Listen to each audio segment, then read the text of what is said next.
So in Numalanga, you would have briefly learned about the if formula. In this video, we're going to talk about nested formula, but use the if formula as an example, as well as averages and sums. So in front of you, we've got a spreadsheet, and the spreadsheet is to replicate sales order. So this is the amount of sales made by a staff member, what they sold, how many of what they sold, the price, and the amount that it was worth. So how much was the total value of that sales? So let's say I'm the boss of this organization, and let's say that I've said to the staff, if the whole team were to make over $5,000 in sales this week, I'll give you an extra bonus based on how many on average everyone sold. And this is where nested formulas come in really well. Nested formulas allows you to use additional functions within the one formula. So in this example, we're going to use the if formula, the sum, and the average. So let's have a look here. So in this example, I've said if in total they make over $5,000, I'll give them a bonus $1 for the average amount of units that the team sold. So this will be done in an if formula. So if starts with equals, so you always start your formulas with equals, if, and we have the if formula here, so you either double click or add a bracket. Now this is what the test is. So what are we testing? We're saying if the sum, so this is nesting now, we're putting another formula within a formula. So sum, double click, of this cell to this cell,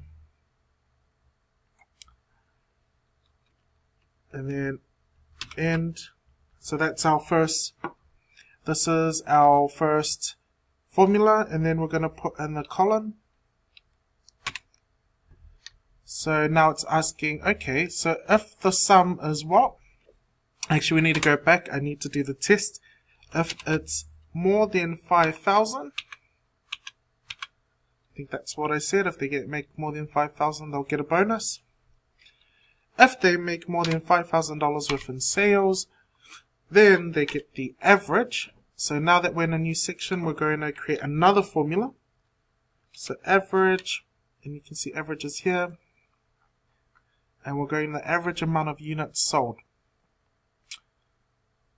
So average amount of units sold. Now if it's true,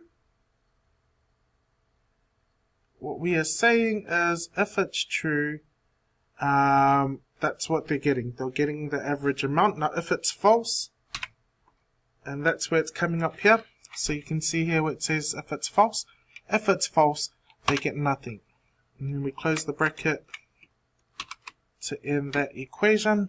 And when I press enter, this tells us that they either get $49 for their bonus, which is the average, and that they've met the bonus.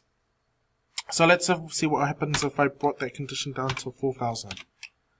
So they've made more than 4,000. So let's increase it. They've made more than 6,000. Let's go 9. Still made more than, they still made quite a bit. So let's get 11,000. Let's say 22,000. Okay. So let's say that I said, as a manager, I said 22,000 you need to make in sales as a team, or you get no bonus.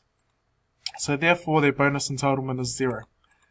But if, let's say, I'm not greedy as a manager and I say 10,000, then they get the bonus of $49. I would probably go higher than $49 for that much profit. But that's an example of what nested formula is. So it's formulas within formulas. What you'll find out more about later on is you'll find out a few other functions like filters, unless you've already come through this already. So that's nested formula.